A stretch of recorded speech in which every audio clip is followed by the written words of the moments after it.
Good morning, কেমন আছে সবাই? আশা করি সবাই ভালো আছে। তো এই ক্লিপটা আমার অফিসে গিয়েই নেওয়া।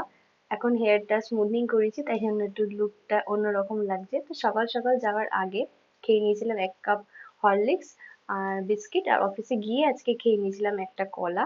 আর তারপরে কাজ শুরু করে দিয়েছিলাম, আর মিডল অফ দ্য ডেতে খেয়ে নিয়েছিলাম 1 কাপ গরম গরম দুধ।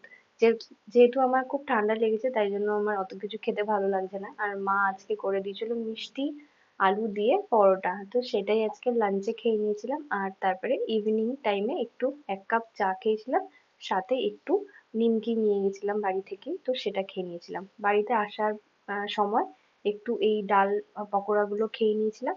আর ডিনারে আজকে খেয়েছিলাম ভাত, এটা হচ্ছে পালং শাকের তরকারি, মানে পালং শাক সব সবজি দিয়ে।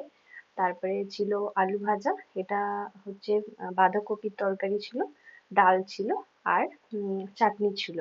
তো এইভাবেই আজকে আমার ডিনারটাও আমি কমপ্লিট করলাম। যেহেতু সেরকম স্বাদ পাচ্ছি না মুখে, তো সেরকম কিছু খেতেও ইচ্ছা করছে না আমার, বাট খেতে তো হবেই, তাই জন্য চাটনি ছিল লাস্টে। তো চলো বাই, আবার নেক্সট ভিডিওতে দেখা হচ্ছে।